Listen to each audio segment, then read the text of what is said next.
맛도 좋을 뿐더러 그 기름을 제거해주는 이런 그 양쪽에 더 좋은 효과를 볼 수가 있다 이렇게 생각이 됩니다.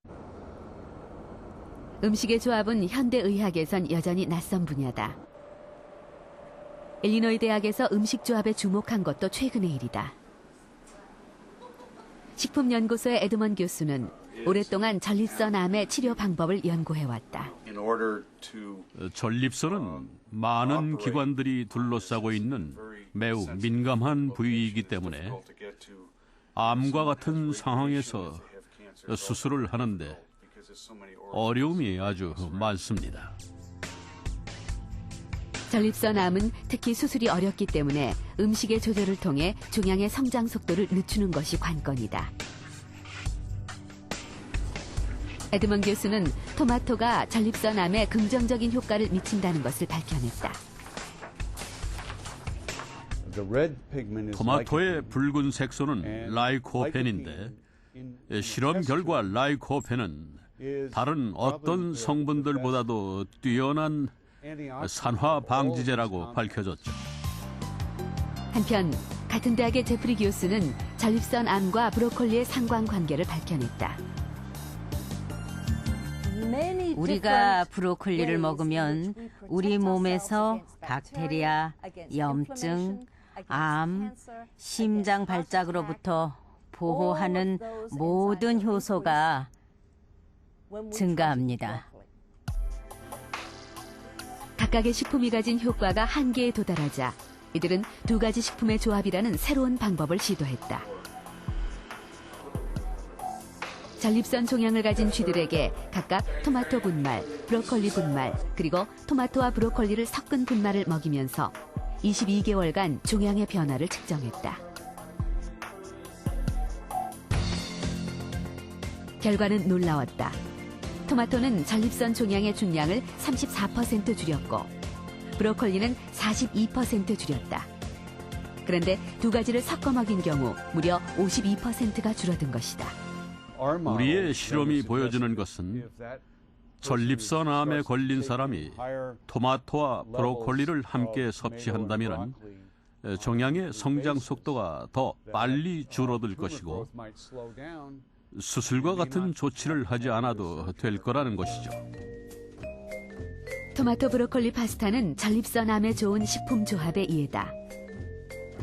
치킨 브로콜리 샐러드도 마찬가지. 그 조합의 다양성만큼 인류의 질병 치료는 새로운 가능성을 갖게 된 것이다. 지금 보시는 것은 피부 표피 바로 아래 진피층을 확대한 사진입니다. 붉은 실처럼 보이는 부분이 단백질의 일종인 콜라겐인데요. 콜라겐은 혈관, 뼈, 치아, 근육 등 체내 모든 곳에서 세포를 연결하는 중요한 성분이기도 하지만 특히 피부에서는 진피층의 90% 이상을 차지하면서 탄력을 좌우합니다. 좀 더 자세히 살펴볼까요? 콜라겐 섬유와 엘라스틱 섬유가 서로 그물처럼 얽혀 있습니다. 자, 탄력이 보이시나요?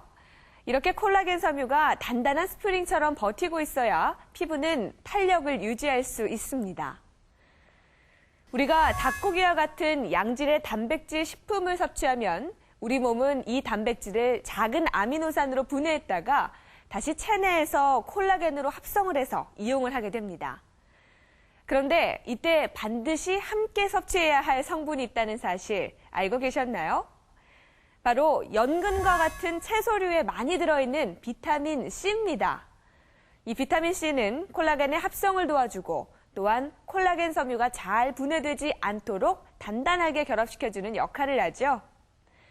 예를 들면 닭고기와 연근을 따로 먹기보다는 이렇게 함께 조리해서 먹어주면 질 좋은 콜라겐이 보다 활발하게 생성될 수 있다는 얘기입니다.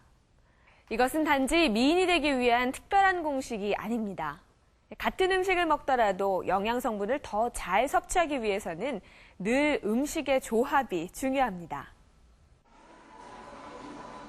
올해 28살의 최승 씨. 헬스 트레이너이자 전문 보디빌더인 그는 직업의 특성상 매일 꾸준한 운동으로 근육을 관리하고 있다.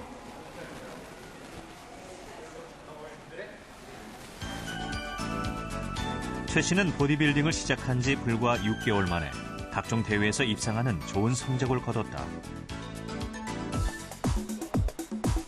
보디빌딩은 근육의 아름다움을 평가하는 스포츠다. 근육의 발달 정도는 물론 그 균형과 밀도, 곡선을 모두 평가한다. 근육을 최적의 상태로 만들어야 하는 보디빌더에게 운동만큼 중요한 것이 바로 음식이다. 지금 운동 같은 경우는 초보자 같은 경우는 비중을 한 70% 잡지만 좀 경력이 좀 지나신 분들 같은 경우는 나머지 한 7, 80%가 이제 음식으로 좌지우지가 되겠죠. 식단에서 가장 중요한 것은 단백질이다. 일반인에 비해 2배 이상의 단백질을 필요로 하기 때문에 지방이 적은 닭가슴살이나 달걀 흰자와 같은 고단백 음식이 필수다. 제가 생각지도 못하는 양의 단백질을 먹어야 된다고 얘기를 하시더라고요. 그랬을 때는 저도 이제 거부감이 좀 생기고 이제 뭐 계란을 하루에 80개 뭐 이렇게 정도까지 얘기하시는 분도 계시던데 무조건 양을 늘리기보다 적절한 조합으로 단백질의 섭취율을 높이기로 했다는 최 씨. 그의 닭가슴살 샐러드에는 인삼과 마늘이 들어있다. 닭가슴살 안에 있는 단백질 성분들이 빠지는 거를 수분 쪽으로 빠지는 거를 좀 방지해주고 그다음에 면역성이라든지 이런 또 지방을 태울 수 있는 이런 성분들이 많이 들어있기 때문에 마늘에 그래서 같이 섭취하게 됐을 때는 더 빠른 몸의 변화를 느낄 수 있다고요. 닭과 인삼 그리고 마늘은 우리에게 낯설지 않은 조합이다. 전통 음식 삼계탕에서 빠지지 않는 재료가 바로 인삼과 마늘인 것이다. 인삼과 마늘이 실제 단백질의 소화 흡수를 도와줄 수 있을까? 인삼과 마늘을 넣었을 때 닭고기의 성분에 어떤 변화가 생기는지 확인했다.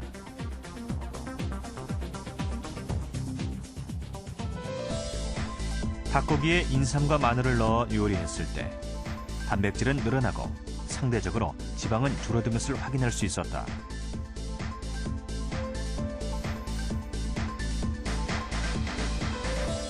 소화율에 있어서도 차이를 보였다.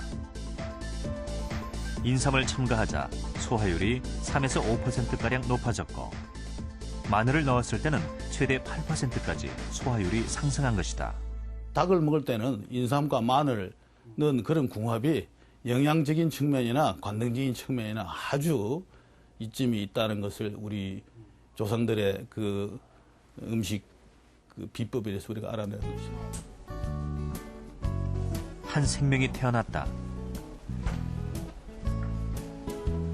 김나희 씨는 힘겨운 산고 끝에 한 아이의 엄마가 되었다. 너무 행복하고 정말 좋아요. 우리 애기인가 싶고 정말 그래가지고 많이 고맙고 그렇더라고요. 그래서 많이 울었어요. 출산 직후의 산모는 많은 출혈로 철분이 부족한 상태. 예로부터 산후조리를 할 때는 철분과 요오드가 풍부한 미역국을 꼭 먹어왔다. 출산 후에 사실 산후빈혈이라든가 그런 게 많습니다. 근데 우선 소고기에는 철분 성분이 많기 때문에 우선 미역국에 이렇게 소고기를 넣어서 드시게 되면은 우선 산후빈혈을 예방하는 데 도움이 되는 것 같습니다. 미역의 철분은 섬유소의 방해를 받아 거의 흡수가 이루어지지 않는다. 그래서 산모의 미역국에는 반드시 철분이 많은 쇠고기를 함께 넣어야 한다. 그 밖에도 산모에게 필요한 영양소를 효과적으로 섭취하려면 음식의 조화가 중요하다.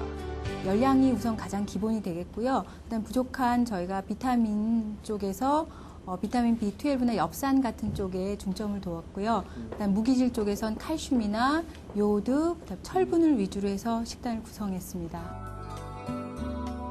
철분이 풍부한 사태나 달걀 요리에는 엽산이 풍부한 브로콜리를 첨가해서 철분 흡수를 돕는다. 칼륨이 많은 연근 조림이나 호박죽을 함께 먹으면 지혈과 자궁 수축은 물론 붓기를 없애는 데도 도움이 된다.